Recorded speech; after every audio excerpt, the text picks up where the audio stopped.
Hi ನಮಸ್ತೆ, ಸೌಜು ಗೌಡ ಲಾಕ್ಸಿಗೆ ಆತ್ಮೀಯ ಸ್ವಾಗತ ಸುಸ್ವಾಗತ. ನಾನು ನಿಮ್ಮ ಪ್ರೀತಿಯ ಸೌಜು ಗೌಡ. ಯಾರೆಲ್ಲ ಸಬ್ಸ್ಕ್ರೈಬ್ ಮಾಡಲಿಲ್ಲ ಪ್ಲೀಸ್ ಸಬ್ಸ್ಕ್ರೈಬ್ ಮಾಡಿ. ನಾನಿವತ್ತೊಂದು ಒಳ್ಳೆ ರೆಸಿಪಿ ಮಾಡ್ತಾ ಇದ್ದೀನಿ. ಚಿಕನ್ ತಂದಿದ್ದೀವಿ ಆಯಿತಾ, 1 kg ಚಿಕನ್ ತಂದಿದ್ದೀವಿ.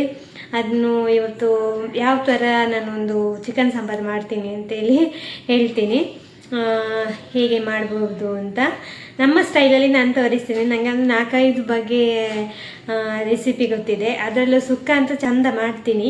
ಆದರೆ ಸುಕ್ಕ ಮಾಡಲಿಕ್ಕೆ ಇವಾಗ ಟೈಮ್ ಇಲ್ವೇ, ಇನ್ನು 1-1:30ಗೆ ಊಟ ಮಾಡಬೇಕಲ್ವಾ, ಹಾಗೆ ಬೇಗ ಬೇಗ ಮಾಡಬೇಕು. ಅದಕ್ಕೋಸ್ಕರ ನಾನು ಇವತ್ತು ಸವಿತಾ ಮಸಾಲದಲ್ಲಿ ಯಾವ ಥರ ಮಾಡ್ಬೋದು ಅಂತೇಳಿ ಹೇಳ್ತೀನಿ. ನಿಜವಾಗ್ಲೂ ನಾವು ಮಸಾಲೆ ಎಲ್ಲ ಜಾಸ್ತಿ ಯೂಸ್ ಮಾಡಬಾರ್ದು, ಹೆಲ್ತಿಗೆ ಒಳ್ಳೆಯದಲ್ಲ. ಹಾಗೆ ಮಸಾಲೆ ಎಲ್ಲ ನಾವೇ ರೆಡಿ ಮಾಡಿದರೆ ತುಂಬ ಒಳ್ಳೆಯದು. ಟೈಮ್ ಇಲ್ಲಲ್ಲ, ಅದಕ್ಕೋಸ್ಕರ ನಾನು ಇವತ್ತು ಸವಿತಾ ಮಸಾಲದಲ್ಲಿ ಯಾವ ಥರ ನಾನು ಮಾಡ್ತೀನಿ ಚಿಕನ್ ಸಾಂಬಾರು ಅಂತೇಳಿ ಹೇಳ್ತೀನಿ. ನೋಡಿ, ಒಂದು ಬನಲ್ಲಿ ಇಟ್ಕೊಂಡಿದ್ದೇನೆ. ಚಿಕನ್ ನಾನೀಗ ಕಟ್ ಮಾಡಬೇಕು ಸಣ್ಣ ಸಣ್ಣಕ್ಕೆ. ಚಿಕನ್ ಇಲ್ಲಿದೆ. ಈಗ ಚಿಕನ್ ದೊಡ್ಡ ದೊಡ್ಡ ಪೀಸ್ ಮಾಡಿ ಕೊಟ್ಟಿದ್ದಾರೆ ಮಾರೆ, ಇದನ್ನೆಲ್ಲ ಸಣ್ಣ ಸಣ್ಣ ಪೀಸ್ ಮಾಡಬೇಕು. ಈಗ ಕಟ್ ಮಾಡಿ ಇದಕ್ಕೆ ಹಾಕ್ತಾ ಇದ್ದೇನೆ, ನಮ್ಮ ಬನಲಿಗೆ ಹಾಕ್ತಾ ಇದ್ದೇನೆ ನಾನು. ಅಂದರೆ ಸಣ್ಣ ಸಣ್ಣ ಕಟ್ ಮಾಡಿದರೆ ತಿನ್ನಲಿಕ್ಕೂ ಟೇಸ್ಟ್ ಆಗಿರ್ತದೆ, ಮತ್ತು ದೊಡ್ಡ ದೊಡ್ಡ ಅಂದರೆ ಬೇಯೋದು ಇಲ್ಲ, ತುಂಬ ಲೇಟ್ ಆಗ್ತದಲ್ಲ, ಜಾಸ್ತಿ ಟೈಮ್ ತಗೊಳ್ತದೆ. ಅದಕ್ಕೋಸ್ಕರ ನಾನು ಸಣ್ಣ ಸಣ್ಣಕ್ಕೆ ಕಟ್ ಮಾಡ್ತಿದ್ದೀನಿ. ಇದು ಟೈಸನ್ ಆಯಿತಾ ಕೋಳಿ. ನನಗೆ ಫಸ್ಟಿಗೆ ಟೈಸನ್ ತಿನ್ನಲಿಕ್ಕೆ ಆಗ್ತಿರ್ಲಿಲ್ಲ, ನಾನು ಹಲ್ಲಿಗೆ ಕ್ಲಿಪ್ ಹಾಕಿದ್ದೆ ಅಲ್ಲ, ಅವಾಗ ತಿನ್ನಲಿಕ್ಕೆ ಆಗ್ತಿರ್ಲಿಲ್ಲ. ಮನೆಯಲ್ಲಿ ಹೋದ್ರೆ ಕೂಡ ಯಾವತ್ತು ಟೈಸನ್ ತರ್ತಿದ್ರು ಮಾರೆ, ನನಗೆ ಅದು ಕಷ್ಟ ಆಗ್ತಿತ್ತು. ಇವಾಗಂತೂ ಹಲ್ಲಿದು ಸರಿಗೆ ಎಲ್ಲ ತೆಗೆದ ಮೇಲೆ ತಿಂದೆ, ಅದ ನಂತರ ಈಗ ಕಷ್ಟ ಆಗುದಿಲ್ಲ. ಅದಕ್ಕೋಸ್ಕರ ಇವಾಗ ಟೈಸನ್ನೇ ತರೋದು. ಚಿಕನ್ ಮಾತ್ರ ಇದು ಗಟ್ಟಿ ಮಾರೆ, ಕಟ್ ಮಾಡಲಿಕ್ಕೆ ಸ್ವಲ್ಪ ಕಷ್ಟ ಆಗ್ತದೆ. ಹಾಗೆ ಸಾಂಬಾರು ಮಾಡಲಿಕ್ಕೆ ಅಂತ ತುಂಬ ಇಷ್ಟ ನನಗೆ, ಚಿಕನ್ ಸಾಂಬಾರೆಲ್ಲ ಮಾಡಲಿಕ್ಕೆ. ಅಂದರೆ ಫಸ್ಟಿಗೆಲ್ಲ ನನಗೆ ಅಡುಗೆ ಗೊತ್ತಿರಲಿಲ್ಲ, ಇವಾಗೆಲ್ಲ ಕಲಿತಿದ್ದೇನೆ. ಅದಕ್ಕೋಸ್ಕರ ಜಾಸ್ತಿ ಮಾಡ್ತಾ ಇರ್ತೇನೆ ನಾನು ಒಂದೊಂದು ರೆಸಿಪಿ. ಮಾತ್ರ ಫೈಲ್ ಆಗೋದಿಲ್ಲ ಆಯಿತಾ, ಎಲ್ಲ ನಾನು ಒಂದು ತಿನ್ನೋದಾಗೆ ಮಾಡ್ತೇನೆ. ಮಾತ್ರ ಇಲ್ಲೆಲ್ಲ 2 ಸಾರಿ ಎಲ್ಲ ತಿಂತಾರೆ, ಮತ್ತೆ ಟೇಸ್ಟ್ ಆಗಿದೆ ಅಂತ ಹೇಳಿ. ಒಬ್ಬೊಬ್ಬರು ಮನಸ್ಸಲ್ಲಿ ಮಾತ್ರ ಇಟ್ಕೊಳ್ತಾರೆ, ಹೇಳುದಿಲ್ಲ ಎದುರಿಗೆ ಟೇಸ್ಟ್ ಆಗಿದೆ ಅಂತ ಹೇಳಲಿಕ್ಕೆ ಭಯ ಆಗ್ತದೆ ಅವರಿಗೆ. ತೊಳಿಬೇಕಾಯ್ತಾ, ಒಂದೇ ಸಾರಿ ತೊಳೆದ್ರೆ ಸಾಕು, ಜಾಸ್ತಿ ಬೇಡ.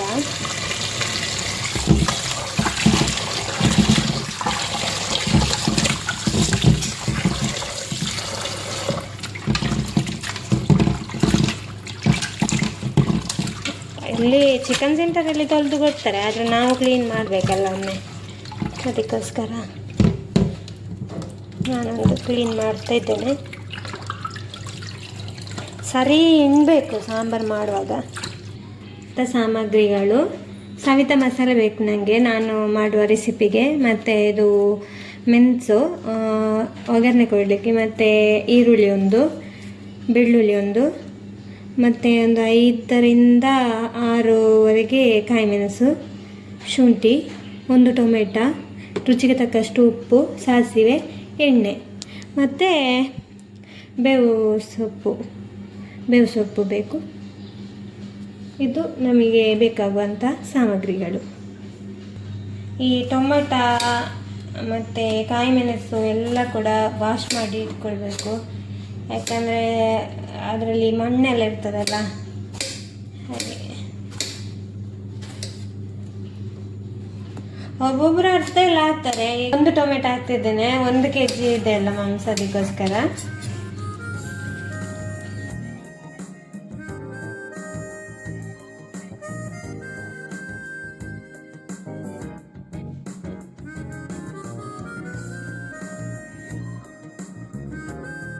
ಇಷ್ಟು ಬೇಡ,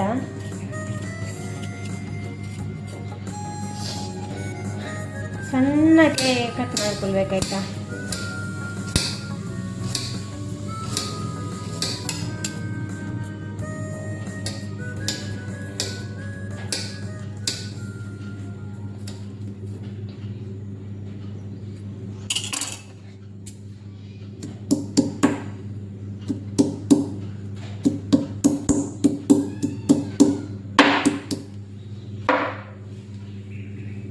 ಇಷ್ಟು ಸಾಕಾಗ್ತದೆ. ಈರುಳ್ಳಿ ಮಾತ್ರ ಒಂದು ಫುಲ್ಲು ಬೇಕಾಯ್ತಾ, ಈ ಚಿಕನ್ ಸಾಂಬಾರಿಗೆಲ್ಲ ಈರುಳ್ಳಿ ಎಲ್ಲ ಜಾಸ್ತಿ ಹಾಕಿದರೆ ಒಳ್ಳೆಯದಂತೆ. ಈರುಳ್ಳಿ ಫುಲ್ಲು ಕಟ್ ಮಾಡ್ತಾ ಇದ್ದೇನೆ. ಮತ್ತು ಬೆಳ್ಳುಳ್ಳಿ ಸಹ ಅಷ್ಟೇ ಸ್ವಲ್ಪ ಜಾಸ್ತಿ ಬೇಕಾಗ್ತದೆ, ಟೇಸ್ಟ್ ಜಾಸ್ತಿ ಬರೋದಂತೆ. ನನ್ನ ಅಪ್ಪ ಮಾಡ್ತಿದ್ರು ಸಣ್ಣ ಇರುವಾಗ. ಅವರು ಚಿಕನ್ ಫಿಶ್ ಎಲ್ಲ ತಂದರೆ ಅಮ್ಮನಿಗೂ ಸಾಂಬಾರು ಮಾಡಲಿಕ್ಕೆ ಬಿಡ್ತಿರಲಿಲ್ಲ, ಅವರೇ ಮಾಡ್ತಿದ್ದದ್ದು. ಚೆಂದ ಮಾಡ್ತಿದ್ರು, ಮಾತ್ರ ಟೇಸ್ಟ್ ಆಗ್ತಿತ್ತು, ಮಾತ್ರ ಖಾರ ಆಗ್ತಿತ್ತು, ತುಂಬ ಖಾರ. ನಾನು ಸ್ವಲ್ಪ ಖಾರ ಕಮ್ಮಿ ತಿನ್ನೋದು, ಆದರೆ ಮನೆಯಲ್ಲಿ ಎಲ್ಲರಿಗೂ ಖಾರ ಜಾಸ್ತಿ, ತುಂಬ ಇಷ್ಟ. ನಾನು ಇವಾಗಲೂ ಹಾಗೆ ಮನೆಗೆ ಹೋಗುವಾಗ ಮನೆಯಲ್ಲಿ ಚಿಕನ್ ಎಲ್ಲ ಮಾಡಿದರೆ, ಈಗ ತಂಗಿಯಂದಿರು ಇಲ್ಲಾಂದರೆ ಅಮ್ಮ ಎಲ್ಲ ಸಾಂಬಾರು ಮಾಡಿದರೆ ನಾನು ಫಸ್ಟಿಗೆ ಹೇಳೋದು ಸ್ವಲ್ಪ ಖಾರ ಕಮ್ಮಿ ಮಾಡಿ ಆಯಿತಾ ಅಂತ. ಅವರಿಗೆಲ್ಲರಿಗೂ ಖಾರ ಬೇಕು, ನನಗೆ ಸ್ವಲ್ಪ ಖಾರ ಕಮ್ಮಿ ಆಯಿತಾ. ಆದರೆ ತುಂಬ ಚಪ್ಪೆ ಅಂತ ಅಲ್ಲ, ಒಂದು ಸಾಧಾರಣ ಮೀಡಿಯಮ್ ಖಾರ ನನಗೆ ಇಷ್ಟ. ತುಂಬ ಖಾರ ಅಂದರೆ ನೀರು ಕುಡಿತಾನೇ ಇರಬೇಕು, ಆ ಥರ ಖಾರ ಇರ್ತದೆ ನಮ್ಮ ಮನೆಯಲ್ಲಿ ಮಾರೆ, ಹಾಗೆ ಅಷ್ಟು ಖಾರ. ನೋಡಿ, ಬೆಳ್ಳುಳ್ಳಿ ಸಿಪ್ಪೆ ತೆಗಿತಾ ಇದ್ದೇನೆ. ಬೆಳ್ಳುಳ್ಳಿ ತುಂಬ ಬೇಕಾಗ್ತದೆ ಅಲ್ಲ, ಅದು ಸಿಪ್ಪೆ ತೆಗೆಯೋದೊಂದು ದೊಡ್ಡ ಕೆಲಸ ಮಾರೆ, ತುಂಬ ಟೈಮ್ ತಿಂತದೆ ಅದು ಒಂದು ಸಿಪ್ಪೆ ತೆಗಿಲಿಕ್ಕೆ. ಯಾರಾದರೂ ಹೆಲ್ಪರೆಲ್ಲ ಇದ್ದರೆ ತುಂಬ ಖುಷಿ ಆಗ್ತದೆ, ಯಾರಾದರೂ ಮಾಡಿಕೊಟ್ರೆ, ಸ್ವಲ್ಪ ಸಿಪ್ಪೆ ತೆಗೆದು ಕೊಟ್ಟರೆ. ಹಾಗೆ ನನ್ನ ತಂಗಿ ವೀಡಿಯೋ ಮಾಡ್ತಿದ್ದಾಳೆ, ಹಾಗೆ ಅವಳಿಗೆ ಇಲ್ಲದಿದ್ದರೆ ಅವಳಿಗೆ ಕೆಲಸ ಕೊಡ್ತಿದೆ, ಇದು ಸ್ವಲ್ಪ ಬೆಳ್ಳುಳ್ಳಿ ಸಿಪ್ಪೆ ತೆಗೆದುಕೊಡು ಅಂತ. ನೋಡಿ, ಒಗ್ಗರಣೆಗೆ ಎಲ್ಲ ರೆಡಿ ಆಯಿತು. ಇವಾಗ ಬನ್ನಲೆ ಇಡ್ತಾ ಇದ್ದೇನೆ.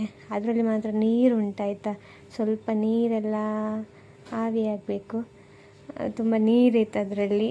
ನೀರು ಆವಿ ಆದ ನಂತರನೇ ಎಣ್ಣೆ ಹಾಕಬೇಕು. ಎಣ್ಣೆ ಹಾಕಿ ಸ್ವಲ್ಪ ಸಾಸಿವೆ ಹಾಕಬೇಕು. ಒಗ್ಗರಣೆ ಫಸ್ಟಿಗೆ ಕೊಟ್ಟರೆ ಒಳ್ಳೆಯದು, ಒಬ್ಬೊಬ್ಬರು ಲಾಸ್ಟಿಗೆ ಕೊಡ್ತಾರೆ ಅಲ್ಲ, ಫಸ್ಟಿಗೆ ಕೊಡಬೇಕು ಒಗ್ಗರಣೆ, ಮತ್ತು ಫಸ್ಟ್ ಕೆಲಸ ಇರೋದಿಲ್ಲ. ಪಟ ಪಟ ಆದಮೇಲೆ ಮತ್ತೆಲ್ಲ ಆಗಬೇಕು. ನಾನು ನೋಡಿ, ನಾವು ಮಿಕ್ಸ್ ಆಗ್ತಿರೋದು, ಒಬ್ಬೊಬ್ಬರು ಒಂದೊಂದು ಐಟಮ್ ಅಂದರೆ, ಈಗ ಟೊಮೆಟೊ ಸ್ವಲ್ಪ ಬೆಂದಾದಮೇಲೆ ಈರುಳ್ಳಿ ಹಾಕೋದು, ಆ ಥರ ಇಲ್ಲ, ನಾನು ಮಿಕ್ಸ್ ಆಗಿ ಹಾಕೋದು, ಅದು ಟೇಸ್ಟ್ ಚೆಂದ ಬರ್ತದೆ ಆಯಿತಾ. ನಾನು ಫಸ್ಟಿಗೆ ಇದು ಮಾತ್ರ ಈ ಥರ ಮಾಡಲಿಕ್ಕೆ ನಾನು ಅರವಿಂದ ಅಣ್ಣ ಮಾಡೋದನ್ನು ಕಲಿತದಾಯ್ತಾ. ಅರವಿಂದ ಅಣ್ಣ ಅಡುಗೆ ಮಾಡುವಾಗ ಈ ಥರನೆಲ್ಲ ಮಿಕ್ಸ್ ಮಾಡಿ ಹಾಕೋದು. ನಾನು ಆಗ ಹೇಳ್ತಿದ್ದೆ, ನೀವೆಂತ ಈ ಥರ ಹಾಕೋದು, ಅದು ಚೆಂದ ಆಗ್ತದ ಅಂತ. ಫಸ್ಟಿಗೆ ನಾನು ಸಹ ಸಪ್ರೇಟಾಗಿ ಎಲ್ಲ ಬೆಂದ ನಂತರ ಹಾಕ್ತಿದ್ದೆ. ಇವಾಗ ನೋಡಿ, ಮಿಕ್ಸ್ ಮಾಡ್ತಾ ಇದ್ದೇನೆ. ಮಿಕ್ಸ್ ಮಾಡಿ ಸ್ವಲ್ಪ ರುಚಿಗೆ ತಕ್ಕಷ್ಟು ಉಪ್ಪು ಮತ್ತು ಇದು ಅರಿಶಿನ ಹುಡಿ ಹಾಕಬೇಕು. ಅರಿಶಿನ ಹುಡಿ ಹಾಕಲೇಬೇಕಾಯ್ತು.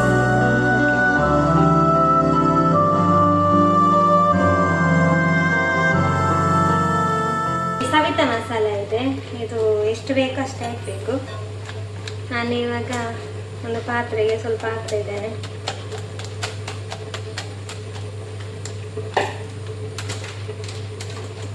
ಮತ್ತು ನೀರು,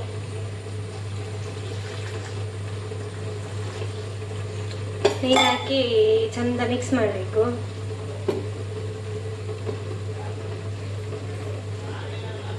ಖಾರ ಆಗ್ತದೆ ಮಾತ್ರ ಕೈ.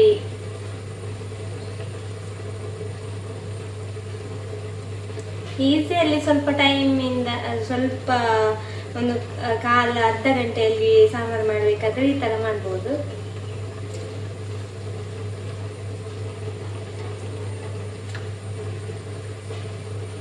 ಅದೇ ಕುದೀತಾ ಇದೆ, ಸ್ವಲ್ಪ ಮಿಕ್ಸ್ ಮಾಡಿಕೊಳ್ಬೇಕಲ್ಲ, ಮತ್ತು ಅದರಷ್ಟಿಗೆ ಬೆಂದುಕೊಂಡಿರ್ತದೆ.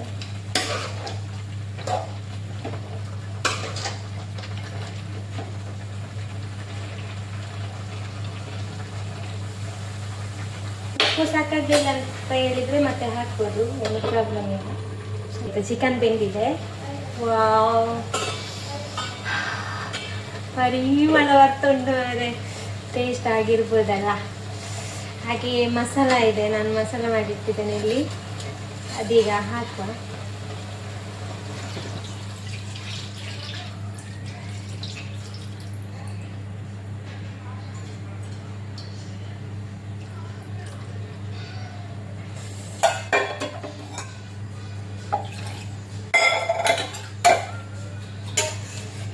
ಇದು ಚಂದ ಕುದಿಬೇಕು ಆಯ್ತಾ.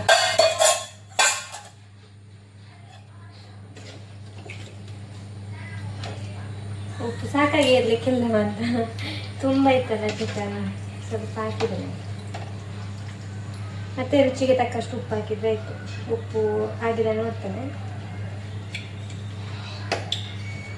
ಇಲ್ಲ, ಸ್ವಲ್ಪ ಉಪ್ಪು ಹಾಕಬೇಕು.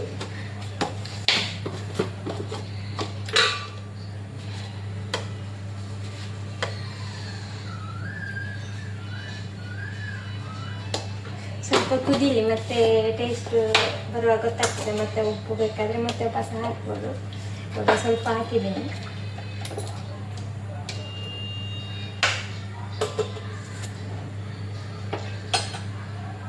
ಅಂತಿಂತೂ ಸಾಂಬಾರು ರೆಡಿ ಇತ್ತು, ಚಂದ ಕುದಿದೆ. ಮಾಡುವ ಟೇಸ್ಟ್ ನೋಡುವ. ಈಗ ಅರವಿಂದನ್ನ ಮತ್ತು ನನ್ನ ತಂಗಿ ಎಲ್ಲ ತಿಂತಾರೆ, ಅವರು ಟೇಸ್ಟ್ ಹೇಗಿದೆ ಅಂತ ಹೇಳ್ತಾರೆ ಅಂತ ನೋಡುವ.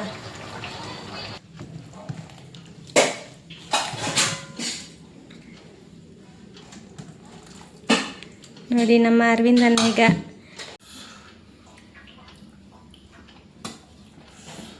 ಪದಾರ್ಥ ಅಂತೂ ಸಖತ್ತಾಗಿದೆ ಆಯ್ತಾ. ಇನ್ನೂ ಸ್ವಲ್ಪ ಊಟ ಹಾಕೊಂಡು ಬಿಸಿ ಬಿಸಿ ಊಟ ಅದರ ಜೊತೆಗೆ ಈ ಪದಾರ್ಥ ಸೂಪರ್.